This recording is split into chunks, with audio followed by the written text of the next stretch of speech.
Hey, welcome back, and thank you for watching this quick market update. I'm, of course, Brendan Payne with Century 21, the Harrelson Group, and I always appreciate that you tune in and check out these updates. I enjoy being able to keep you in the know, so to speak, in terms of what's going on here in the local Grand Strand market. The month of January, I'm just going to kind of kick off things with an update just in terms of activity. Like I mentioned in the fourth quarter, the month of January in our market wakes up pretty quickly. There's a lot of people that are looking at properties in November and December, but they just aren't writing offers. So sometimes properties are sitting for those 2 months, and then all of a sudden the market wakes up. And this is both the residential and the condo market. So that happened again this year. And, we did have about a week worth of significant, for our area, significant snowfall. And so that slowed things down for about 5 or 6 days. But we got back to normal after that. But the month of January, just some quick stats for you. Sold properties, so closed properties, both residential and condo, was up slightly in January of 2025 versus same time period last year. We were up about 3% of closed transactions. Now remember, those would be January closed sales, would be November and December contracts that were written. So we actually had a little bit stronger January closings versus last year at the same time.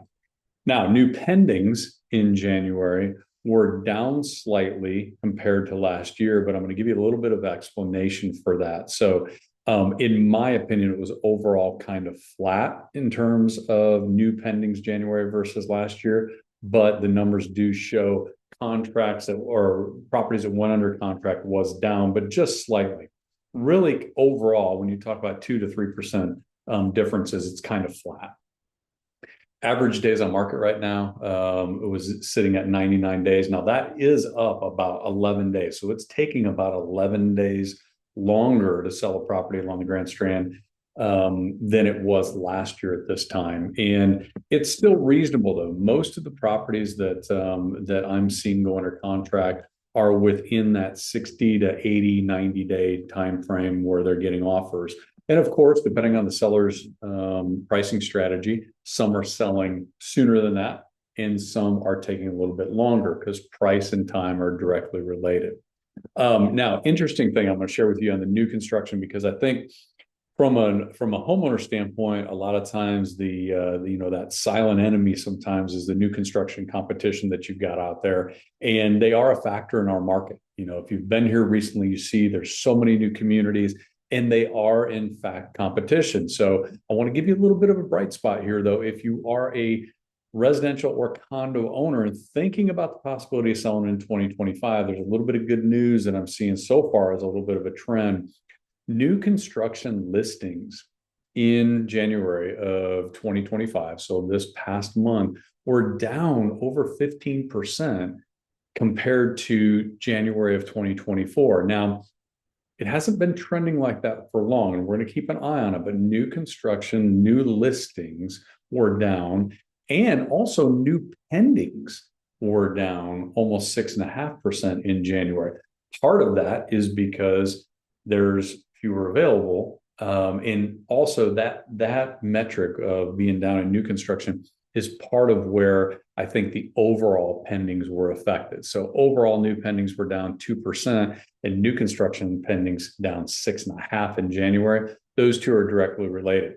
The reality is that the residential buyers right now do have a little bit more of inventory to choose from. So that's part of why it's taking a little bit longer when you've got more things to look at than buyers are looking at. It's taking a little bit longer to get things under contract. Okay. Residential month supply, we're sitting at 4.3 months of residential home inventory. That's still, in most cases, considered a seller's market. Anything under that 5.5 to 6 months is really still a seller's market, meaning there is not a ton of downward pressure on prices because 4 month supply. Now, this is the overall market, not every single community. Some have much more than that. Some have a little less, but we usually will consider around that 4 month inventory, 4 months worth of inventory, still being a seller's market, meaning they're getting strong offers. They're being able to negotiate to fair prices. They're not dealing with, I haven't seen any crazy lowball offers. I saw more lowball offers a year ago than I have in the first or in the last 60 to 90 days. I think buyers are realistic in where values are. Sellers are realistic with expectations, and they're meeting together and getting properties under contract. So that's a good thing. Now, condo market. Condos right now are sitting at 7 months inventory, 7 months supply, and still rising. I don't see where we're probably going to see a huge change in that. When you look at the insurance, you look at revenues on the rental condos around the ocean front in the short-term rental market, those revenues have come down pretty consistently the last 2 years in most buildings, most complexes. At the same time, the expenses are going up for insurance assessments. A lot of the communities are figuring out that maybe they didn't have the reserves that they needed for some of these unexpected expenses. And so now they're levying assessments. So those things creating a little bit more inventory. Anytime you've got more inventory than you do demand, then that puts some downward pressure on the prices. And in certain parts of the market, that's exactly what we're seeing. But be aware that if you have a condo and you're trying to figure out, does it make sense for me to sell now? Should I wait till later? I can tell you, make sure to check in with me and let's look at the specifics for your unit in your building, because there are serious differences from one building to the next. Some buildings have very little for sale. Prices haven't come down at all from the last year or two. And when something goes on the market, it sells quickly at the last price, where something, a recent sale was a year ago. Other buildings have significant amount of inventory, very few pendings, and the sale prices seem to continue to face some of that downward pressure, and they're going lower. So it's not one size fits all. You want to make sure to get the real data that's happening with your building, your complex, and specific units similar to yours. Condition, upgrades, updates, all that stuff makes a difference. So what do I anticipate in the first quarter? I anticipate, like normal in our springtime, we're going to continue to see more buyers come into the market, and we'll continue to see the inventory kind of match that through March and April. And we'll typically peak out with the amount of transactions sometime May, June.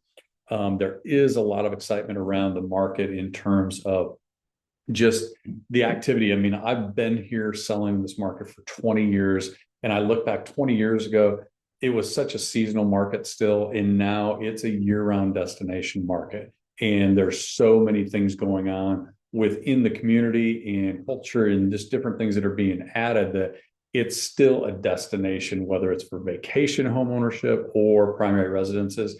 That's not changing anytime soon. So if you are thinking about potentially making a move, buying or selling in 2025, and you just really want to be able to get a good idea of specifics in the market and things that you need to be aware of to make good decisions, reach out to me anytime. I appreciate you allowing me to be your real estate resource. And if I can do anything to get you additional info on the market or your unit specifically, then give me a call, and I look forward to hearing from you. Take care, and we will talk again soon.